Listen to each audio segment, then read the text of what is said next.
The desert was endless. White sands under a blistering sky, dunes rippling like the backs of sleeping beasts. Charles wandered for what felt like hours, barefoot, dizzy, gold dust clinging to his skin like guilt. His lips cracked. His throat burned. And worst of all, he didn't know who he was. He had no memory of his name. Only fragments, a hand over his heart, a broken mirror, a boy laughing under a tree. And a terrible weight in his chest, like a vow he had forgotten how to keep. As the sun lowered, a figure appeared on the horizon.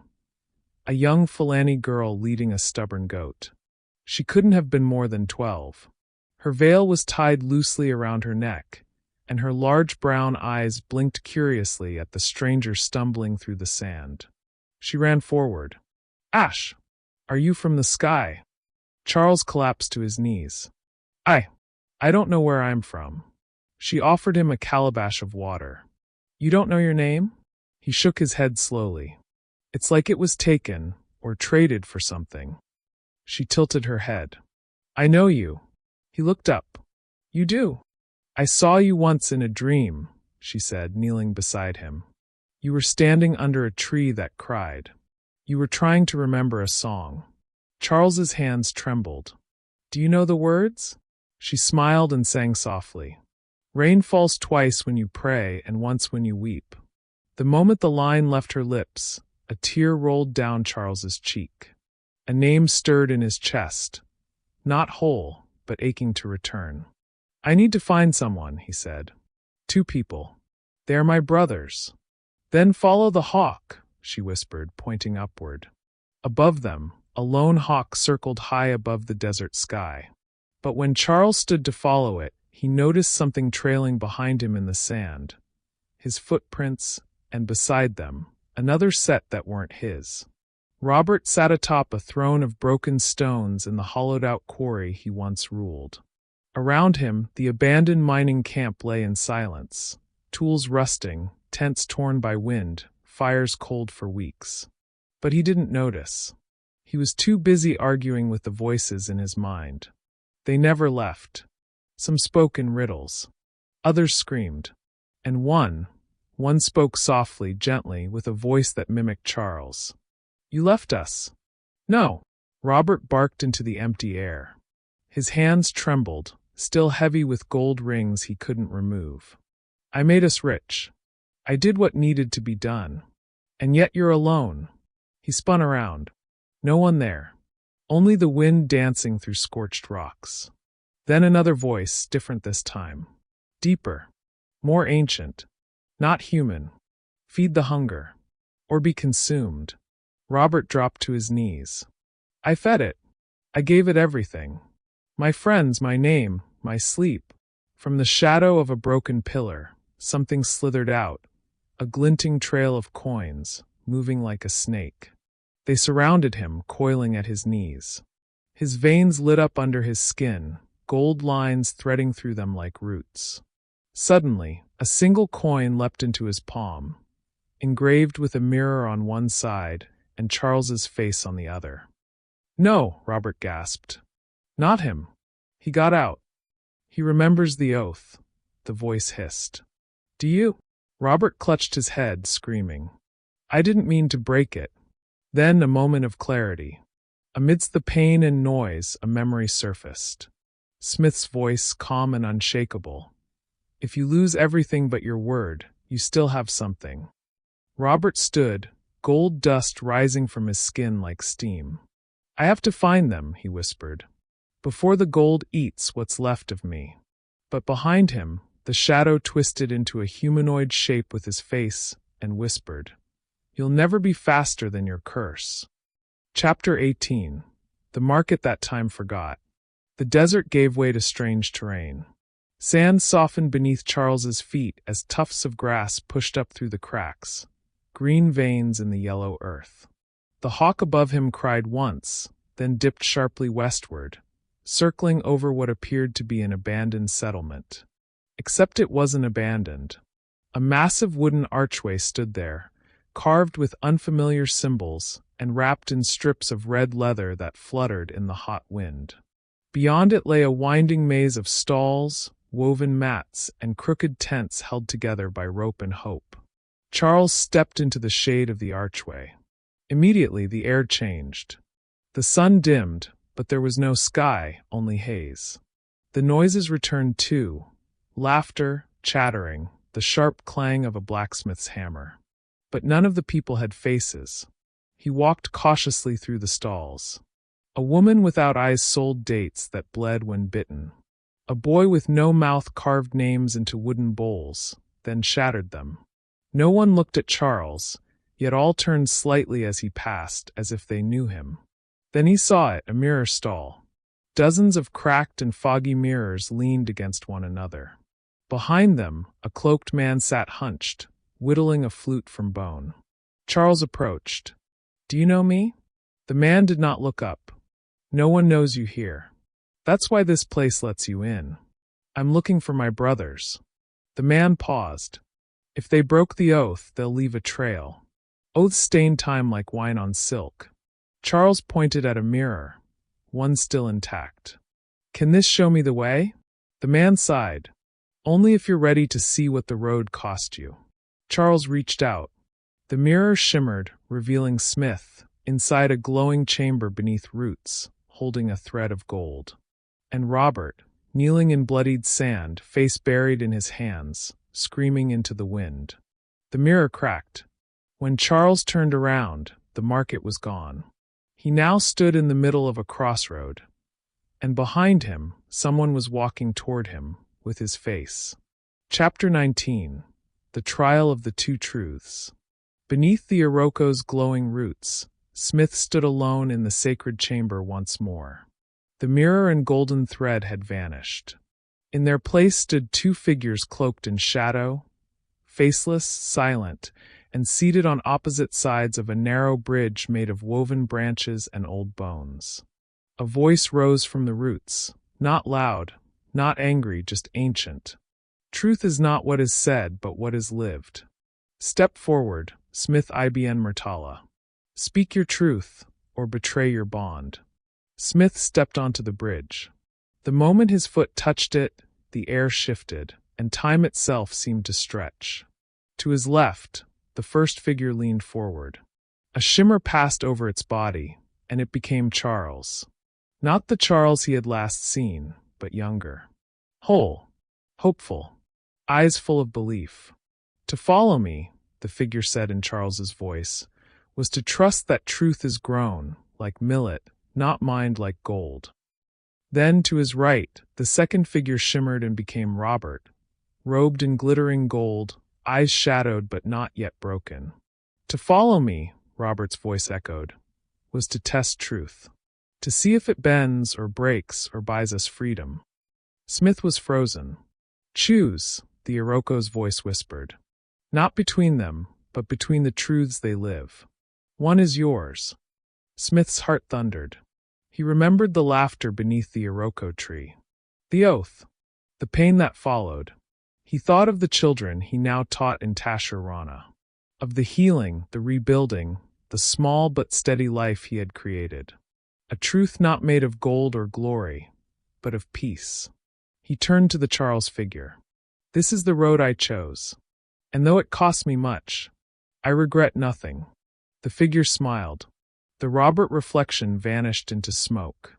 The bridge glowed beneath his feet, and the Iroquois pulsed with light. But as Smith reached the other side, a third figure appeared, taller, cloaked in black, and it spoke in his own voice. "Then why do you still dream of the gold?" Charles stood rooted at the center of a silent crossroad, the heat of the desert now cooled by an unnatural wind. The market was gone, erased as if it had never existed. Around him, for winding paths stretched into different directions, none marked, none familiar. But it wasn't the paths that chilled him. It was the figure walking toward him from the east. It wore his face, not like the mirror double from the corridor, but older, sharper, more worn. Its robes were stained with ash, its eyes dull like cooled embers. It walked with a slight limp, as if one leg had broken and healed wrong. And in its hand was a broken piece of gold. Charles stepped forward cautiously. Who are you? The double tilted its head. I'm you. If you had chosen Robert's road from the start. Charles frowned. I didn't. The figure smirked. But you wanted to. You dreamt of it. You still do. The wind picked up, swirling the dust into small spirals. The double stepped closer. Let me show you what would have happened if you'd taken the gold, the power, the betrayal. Before Charles could speak, the crossroad shifted. The earth melted into firelit hills. He stood suddenly in a mining camp, full of laughter, gold carts, men drunk on wealth. And there he was, his other self, commanding men with whips, wearing rings that bled red down his arms. Children cowered from him. Smith was nowhere. Robert knelt behind him, chained. Charles flinched. I would have been a tyrant, he whispered. His double turned. No. You would have been respected. Even worshipped. I would have lost everything that mattered.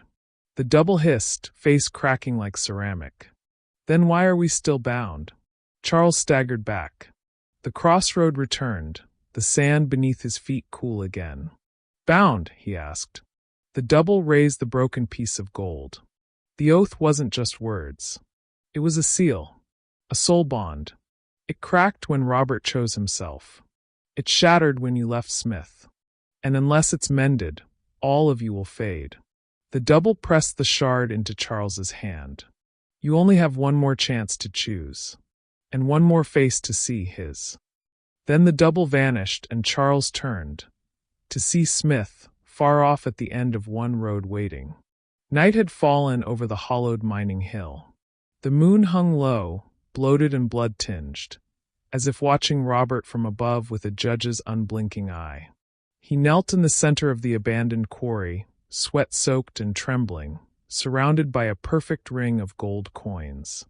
Each one bore the face of someone he had known. Some were warped, melting. Others smiled cruelly. And at the center of it all was the cursed coin, the one that bled. He had tried everything, buried it in sand, tossed it in fire, even whispered forgotten prayers taught by his grandmother. But the coin always returned, sometimes in his mouth, sometimes in his shoe, sometimes beating like a heart under his skin. Tonight he would end it. Robert gripped a rusted pickaxe with blistered hands. This ends now, he growled. I will not be owned by you anymore. He raised the axe and brought it down with all his strength. Clang! The coin didn't crack. Instead, it screamed. Not with sound, but with memories. His first theft. His first lie. The first time he looked at Charles with envy. The night he convinced Smith to ignore the old man's warning. The moment he touched the gold and smiled, thinking he had won. He dropped the pickaxe, clutching his head. Stop it. I know what I did. Then the earth beneath him trembled. The gold coins around him began to vibrate, clinking together, spinning in place like compass needles gone mad. From the hole where he had struck, black smoke poured upward. It curled like fingers. It reeked of metal and old betrayal. And in the center of that smoke, something began to rise. It was tall, thin, covered in gold chains that moved like snakes. Its face was hidden behind a mask shaped like a mirror. And when it spoke, its voice was all of his voices at once. You fed me. You wore me. Now you are me. Robert stumbled back. No. I'm not. Then why do you still shine? He looked down. His skin, veined with glowing gold. The curse had taken root inside him. As the creature lunged forward, Robert made a desperate choice. He grabbed the coin and swallowed it. Everything went dark. Smith stood at the rim of the dry basin just outside Tasharana, the final golden thread wrapped tightly around his wrist. It pulsed like a heartbeat. The Iroko had released him at dawn, whispering a single word through the roots. Reunite. He had followed the wind across dried fields and thorn bushes until it brought him here, to the place where all roads seemed to vanish into dust. Yet, standing under the dying sun, he saw a figure stumbling through the heat haze toward him. Barefoot, dust-covered, eyes wide with disbelief. Charles. The two stopped 10 feet apart, breathless, not from running, but from years of silence and grief crashing into a single moment. Smith dropped the pack from his shoulder and stepped forward. "I thought I lost you," Charles said, voice shaking. "You almost did," Smith replied. They embraced without a word, the kind of embrace only shared by those who have broken and been remade. For a long while, nothing passed between them but the sound of their hearts trying to sync after years of chaos. Finally, Charles pulled away, his face haunted. "Smith, Robert's still alive." Smith's face stiffened. "I know. I saw it. In the mirror. He's not the same." Charles opened his hand and showed Smith the shard of cursed gold, the one pressed into his palm by his doppelganger. It pulsed faintly with a sick glow, like an infected wound. "He's swallowed it," Charles whispered. "He became part of it. There's still time, but—" A gust of wind cut him off. Both men turned. At the far edge of the plain stood a silhouette, tall, hunched slightly, wrapped in a cloak that shimmered with shifting gold. Even from this distance, they knew. It was Robert, but he did not walk like a man. He glided. As he stepped forward, his hood slipped slightly, and behind it wasn't Robert's face, but a smooth, polished mirror. And in it, Smith saw himself, whispering, "I broke the oath." The air grew colder as Charles and Smith stood side by side, watching the distant mirror-faced figure drift across the plain. They didn't speak. There was nothing left to say. Something inside Robert had shattered, and what walked now was more curse than man. "We can't face him yet," Smith whispered. Charles nodded. "Not without reforging the oath." Smith reached into his satchel and pulled out a charcoal-stained scroll, something he had recovered from the Iroquois' second chamber. It bore the seal of the old vow-keepers, a secret order of house of priests who once guarded the balance between brothers, blood, and power. "The ruin lies east of Jiden Regiar," Smith said, unrolling the scroll, "where the ancient rain well collapsed. It's the last place where an oath of 3 can be reforged." Charles looked at the horizon. "And if we're too late?" Smith closed the scroll. "Then Robert becomes the first to break all 3 roads, and the curse passes to anyone who remembers him." They traveled for 2 days in silence, the skies growing more gray with each step. No birds. No sound. Just the rhythmic crunch of sand beneath their feet and the golden thread around Smith's wrist growing dimmer. Finally they reached it, the sacred ruin.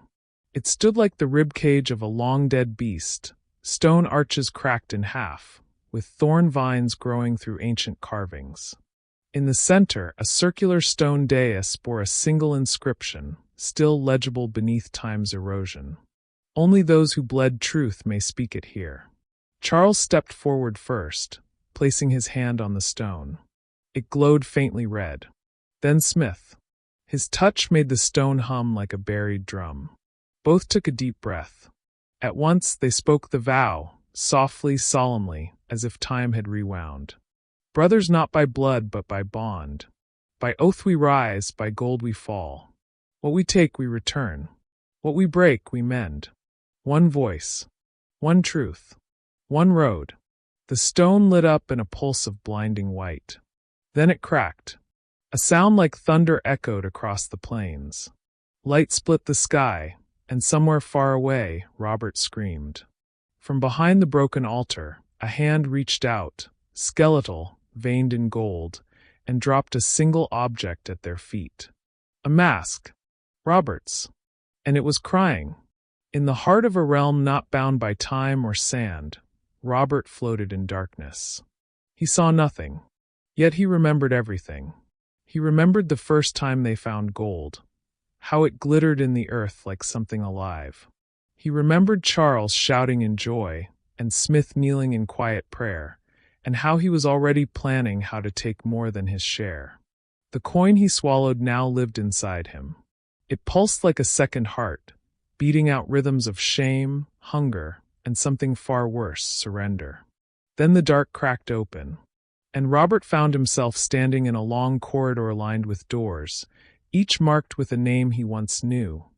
Mama Halima, Baba Waziri, Charles, Smith, the Oath. One door swung open on its own. Inside was a dimly lit hut, and on the ground sat himself, a boy again, barefoot and smiling, building a castle from sand. He looked up. "You came back." Robert's chest tightened. "What is this?" The boy tilted his head. "The last place you were whole." Robert knelt, reaching toward him. "I didn't mean to break it. I wanted more, but I didn't want this." The boy frowned. "Then why did you never stop?" "I was afraid," Robert whispered. "Afraid if I didn't take everything, I'd be nothing." The boy stood slowly. "You are nothing if you forget who you were." Suddenly the hut burst into flame, not fire but gold. It consumed everything. The sand castle melted. The boy screamed, voice warping into metal. "It's too late." Robert staggered out into the corridor, heart racing, eyes wide. The doors were closing, but one remained open. It showed Charles and Smith, standing at the ruined altar, holding the mask he once wore. And behind them, a mirror. Not cracked, not cursed, clean. And it was waiting for him. Robert stepped toward it, just as chains of gold wrapped around his wrists and ankles, dragging him backward into the dark. And from that dark came a voice. "Choose now. Be forgiven, or become legend, the kind they fear."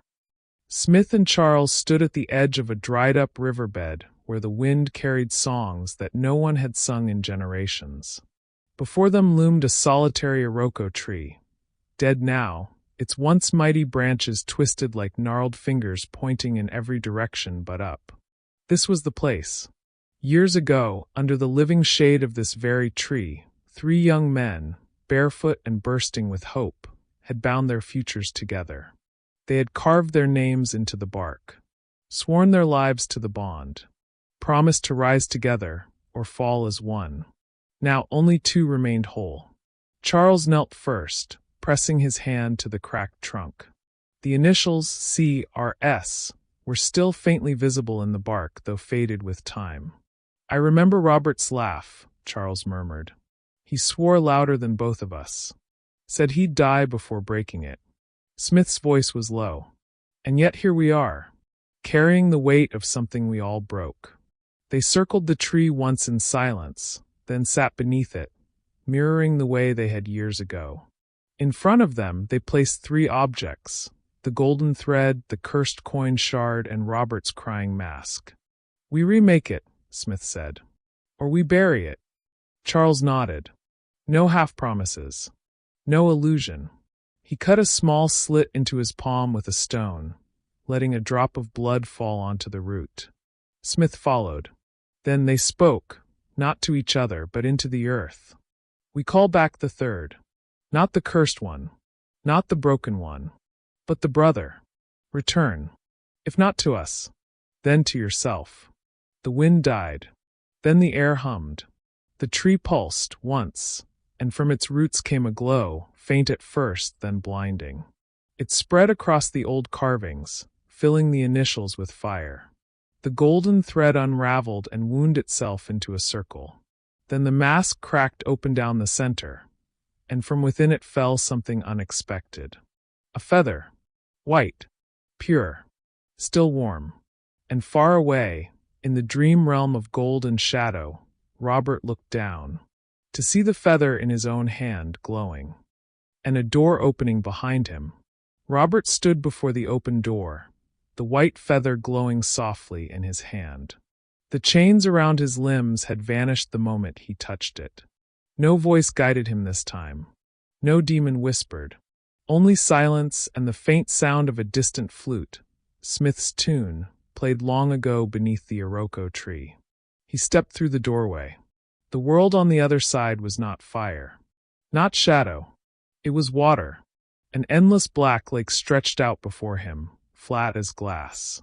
A narrow path of stone hovered just inches above the surface, leading into the horizon. The sky was starless, but somehow the air pulsed with something old, something honest. As Robert walked, Figures began to appear on the water's surface, not around him, but beneath him. Reflections. He looked down. He saw himself, every version. The greedy boy. The proud miner. The golden-robed tyrant. The cursed shadow. And briefly, his younger self, barefoot and happy, walking behind Charles and Smith. Then the path ended. Before him stood a wall made of silver, smooth and mirror-like. But it did not show his face. Instead, it showed the cost. His mother's funeral, empty because he had chosen profit over presence. Smith, kneeling in prayer after their first fight. Charles, screaming into the mirror corridor, begging for him to come back. Robert fell to his knees. I remember. The silver rippled. I regret. The lake beneath him boiled gently. I want to be more than what I became. The mirror pulsed. From behind it, a quiet voice spoke, his own voice but younger, clearer. Then face yourself. The mirror parted. Standing on the other side was a version of Robert, not in gold, not in chains, but in ashes. Barefoot. Eyes open. Arms out. Robert stepped forward and embraced him. The two fused into one. The lake exploded with light. When the light faded, Robert awoke on his back, beneath the dead Iroko tree. Charles and Smith stared down at him, stunned. And for the first time in years, Robert wept. The desert wind had stilled. The dead Iroko, once silent and hollow, now crackled faintly with golden light in its roots. Charles, Smith, and Robert sat beneath it, once again as they had years ago, but nothing felt the same.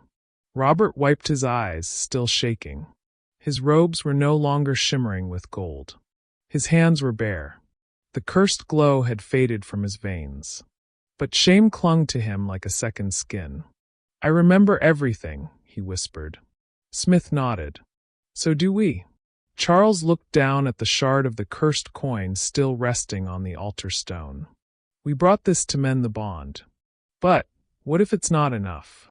Smith stood slowly and walked to the stone. He picked up the coin shard and the broken golden thread. He tied them together and placed the bundle in a shallow pit at the tree's base.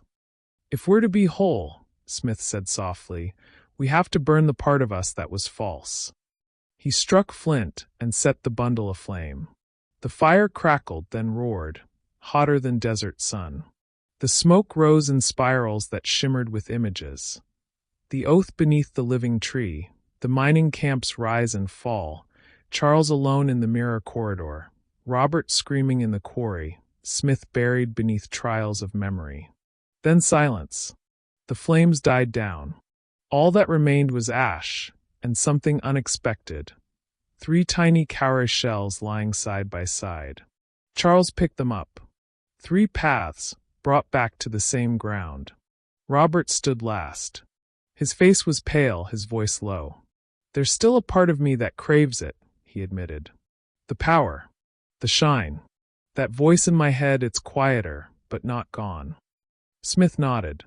It may never go. But that doesn't mean it gets to rule you. Just then, the sky above them darkened, and a single black feather floated down into Robert's hand. He stared at it, and whispered, Then why does it still follow me?